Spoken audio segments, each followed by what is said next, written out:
ya abang langsung suka. Abang salting stay to api sebuah muka. Yo sama buka pusennya tiap hari sampai play datang dalam mimpi. Kan ada manis late nona stay to stay like to eka aduhai. Sama-sama kan nona suka jangan pura-pura. Jangan stay like to eka nanti malu deh nona. Kan bilang Assalamualaikum warahmatullahi wabarakatuh. Waalaikumsalam warahmatullahi wabarakatuh. Perkenalkan, nama saya Langurang Nugroho dengan NIM akhir 30115. Pada kesempatan kali ini saya akan mewawancarai salah satu anggota di KWT di desa saya. Pak boleh tahu siapa nama ibu dan apa jabatan di KWT ini? Nama Siti Bahriyati, untuk di KWT ini sebagai koordinator dari unsur PKK RW 18. Oke. Pertanyaan yang kedua Bu, sudah lamakah ibu menjabat sebagai koordinator di KWT ini?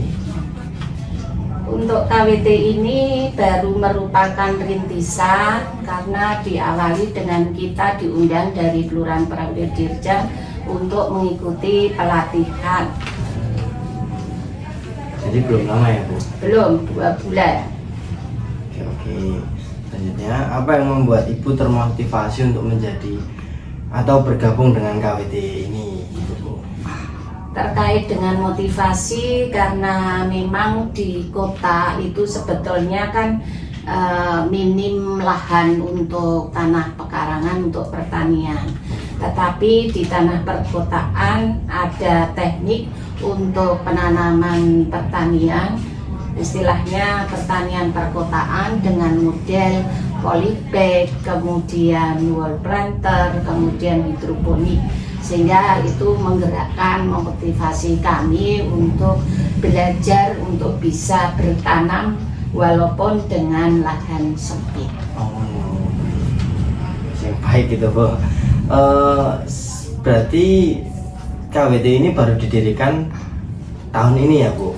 Ya, intinya kita baru rintisan, baru diundang untuk pelatihan, kemudian diberikan bibit atau perangkat yang untuk menanam, kemudian disosialisasi terkait dengan cara bertanam oleh penyuluh pertanian di wilayah Kemantren Godong. Berarti untuk saat ini itu berapa sih Bu anggota aktif yang ada di KWT ini? Anggotanya 10 orang. Memang tidak semua perempuan, tapi memang ada bapak-bapaknya. Harapannya dari kerjasama antara bapak dan ibu nanti bisa bareng-bareng untuk mengerjakan rintisan pertanian. Oke, gini Bu. Terus apa saja jenis usaha dan kegiatan yang dilakukan oleh KWT saat merintis ini Bu? Ya. Kalau kegiatannya kita baru pertama dari penyuluhan itu, kemudian kita sosialisasi dengan anggota yang bersepuluh itu, karena pagi pelatihan sampai jam 12, kemudian sorenya jam 16 tanggal 12 itu kita langsung mempraktekkan apa yang diberikan oleh penyuluh, dan kita langsung menanam bibit yang diberikan dari kelurahan. Oh, jadi langsung satu hari habis pelatihan terus langsung sorenya ya. Dilakukan gitu ya. Terus biasanya tuh kegiatannya tuh dilaksanakannya tuh kapan Bu? Kegiatannya kita bisa pagi bisa sore, nggak terikat, karena intinya sesudah kita tanam bibit itu, kemudian yang kita lakukan itu kita hanya intinya supaya kita merawat tanaman itu dengan menyiram, memberikan pupuk, kemudian istilahnya mengecek apakah tanaman itu ada hambanya atau perlu disiangi, perlu dibersihkan dari kutu-kutu atau hama yang dimungkinkan nanti menyerang perkembangan tanaman. Oh, oke. Terus gini Bu, bagaimana sekarang kondisi KWT-nya itu Bu? Apa ada peningkatan hasil atau prestasi tertentu gitu Bu? Kalau dari hasil, emang dari yang ditanam itu kan di wall planter itu kita tanam pokcek. Ya. Kemudian yang di bibit itu bayam sama kangkung. Terus di wall planter juga. Terus yang di polybag itu ada terong sama cabai. Tapi yang pokcek itu sudah kita panen, sudah kita ambil hasilnya, terus pada dimasak-masak. Kalau yang terong itu kita masih baru 2 bulan, sehingga buahnya juga masih ada. Paling kita tunggu 1 minggu lagi untuk bisa kita petik yang sudah memungkinkan untuk bisa dipetik. Oh, baru besok baru mau dipanen. Ya, nanti Mas Elang bisa melihat hasil terongnya, bisa lihat foto, bisa berfoto di dekat pohon terongnya. Oke Bu, terus apa kendala yang sering dihadapi di KWT ini Bu dalam kegiatan sehari-hari itu? Kalau kendalanya sih kita belum begitu merasakan ya, karena masih sedikit kegiatannya, baru tanam bibit itu, kemudian siram-siram.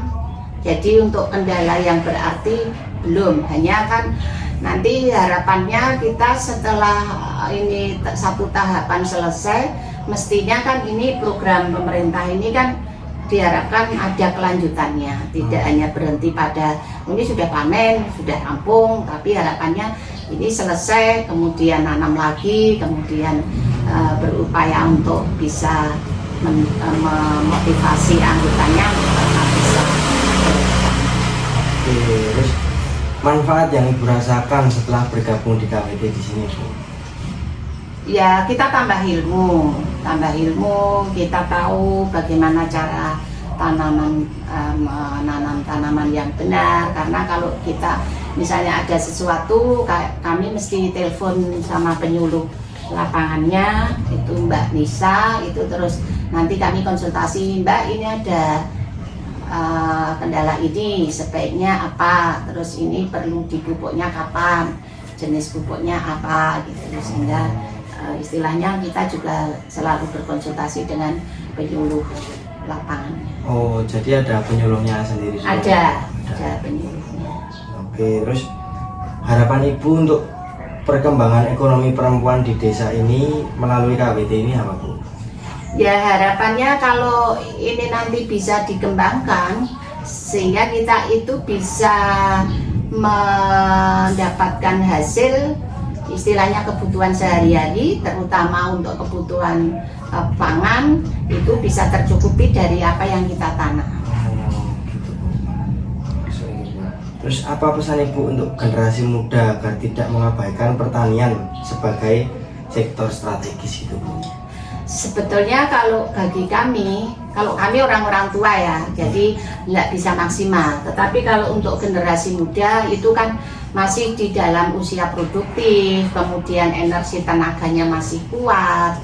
Nah, ini kesempatan belajarnya masih banyak, sehingga kalau kami terkait dengan pertanian perkotaan ini, harapannya generasi muda juga bisa mengambil peran karena ini ada peluang, sehingga nanti akan lebih bisa mengembangkan lagi dengan pertanian perkotaan melalui hidroponik, melalui wall planter, melalui polybag.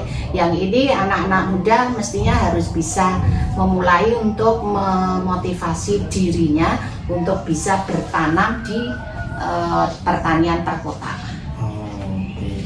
Pertanyaannya itu saja Bu, dan Oke. terima kasih Bu telah meluangkan waktu untuk menjadi narasumber saya. Ya. Semoga KWT ini semakin maju dan bermanfaat bagi Ya. masyarakat.